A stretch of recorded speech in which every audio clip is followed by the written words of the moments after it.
often. Don't know quite what I want to say, and don't know, even though I had bought this brand new Bible. They are closing one of the Bible bookstores. It's the big Baptist uh, chain. It's one on off of Winchester, 7500 block. I can't even remember the name of the place, but they're going out of business. This is a $90 Bible. I gave $36 before tax, and it's a Holman Study Bible. Good deal. If any of y'all want one, they got books that are marked down 80%, Bibles marked down 75%. So it's worth your time if you are looking for a new sword. Don't know if I'll open it tonight because I'm kind of in a state betwixt two. Don't really know what I'm going to talk about tonight, but I did a class. I did a commencement a couple weeks ago, and in the commencement, it was a fifth grade commencement, and I was given the charge because you don't want to talk over their heads. And so I was given the charge at the fifth grade commencement speaking to them. And I was thinking, because I looked through the crowds, I saw so many people. And there was a thought years ago that if you were to speak at any commencement, that you would be at the highest levels of success. Highest levels. You wouldn't have had any falls. You wouldn't have had any mistakes. You wouldn't have had any gotchas. You wouldn't have had anything that didn't push perfection. But now I was proud because when you're up in front of everyone now, people look at all of your mistakes, blunders, the times that you missed it, and they count them all up. But you got to know that we're living in a day now where so many people want to follow somebody else's example. They saw you many times. People will see you go to hell and back. And when you make it back from hell, I promise they want to find out how you did it. And they want to see how you did it. And they want to learn how you did it. And it's just amazing now because, as I've said this before, that on the speaking circuit for a while, there was only a space for those who had done Herculean things. They ran the 3-minute mile. They were the number one person out of 4,000 selling in the company. They achieved some great scientific breakthrough, or they reached the pinnacle of business success. But now that's changed. Now they're picking people who have tasted failure. They're picking people who have maybe fallen off of a perch. And I didn't have a subject, and it just came to me. God bless you. Failure is not the end of my story. Failure is not the end of my story. It's amazing sometimes that we run into this thing called failure. We see that our efforts aren't met with success. We see that sometimes we've taken a stumble, we've taken a fall, we've taken a plunge, a plummet. Preach, Steve. I'm getting ready to. And it's amazing how you don't want to be castigated as a failure. You don't want to be branded as a failure. We're living in this great day of branding right now. Everybody's branding. Everybody's branding. And who wants to have the brand over their head, over their person, over their visage, that you're a failure? But folks, failure ain't the end of the story. One thing that a failure does is that it teaches you how to intelligently begin again. Folks, some lessons need to be learned. Once you put your hand on the hot stove the first time, you shouldn't be coming back to put your hand on another hot stove. It teaches you how to intelligently begin again. And many times with failure, you also find a way to pick up the broken pieces of your life. It teaches you many life lessons. It teaches you, it prepares you for the battle better.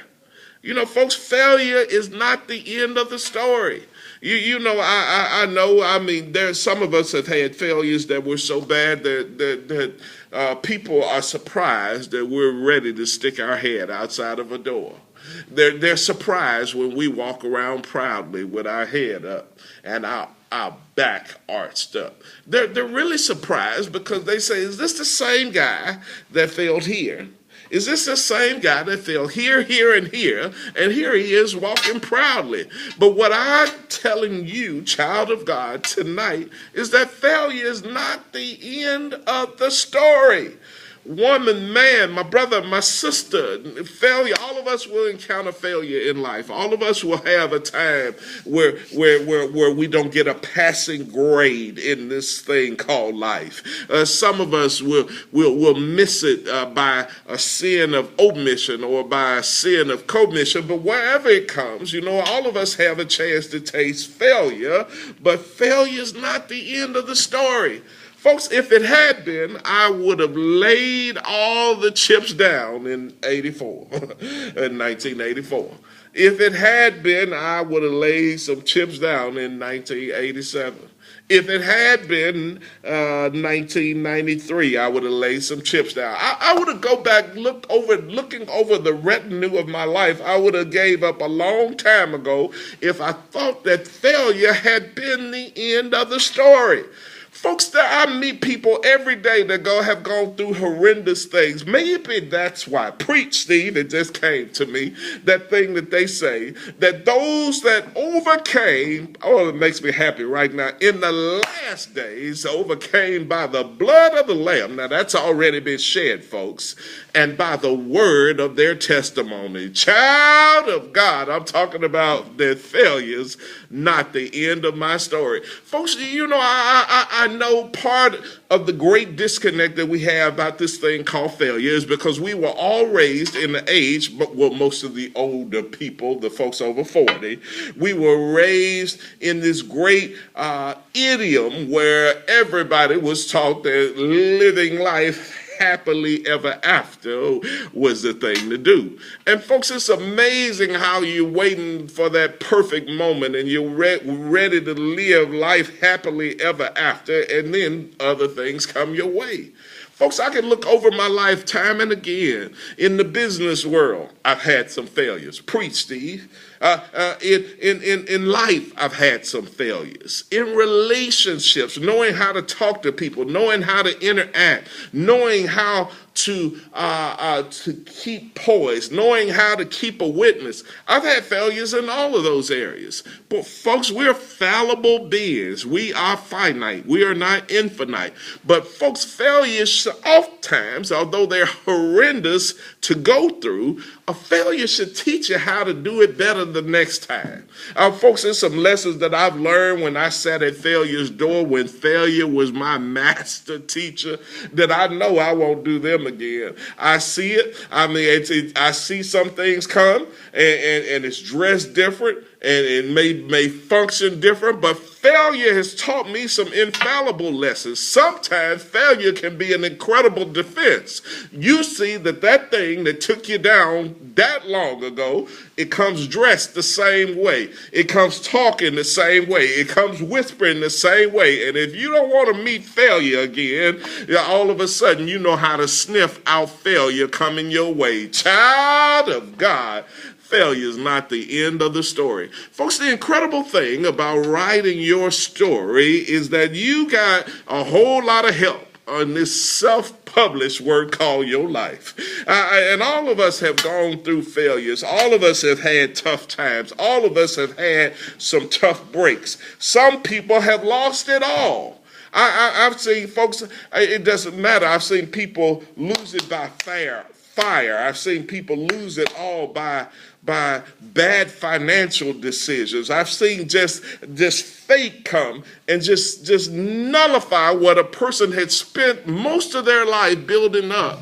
But folks, failure isn't final unless you accept it. I know people that have bucked the odds. They fought on the uphill grind and climb. They've tried, they fought their circumstances. Folks, failure isn't the end of the story. And many times we accept failure much too readily and much too quick.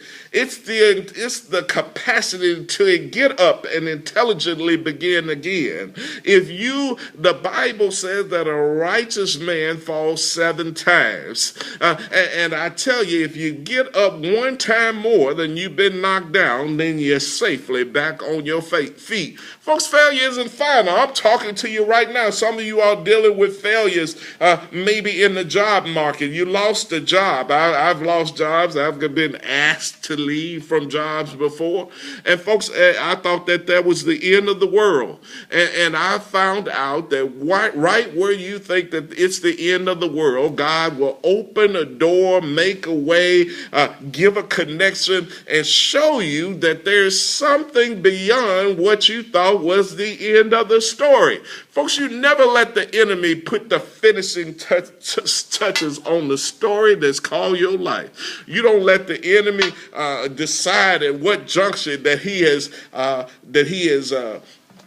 knocked you down. You don't let him decide at what junction that he's nullified your efforts. Folks, it's not the end of the story.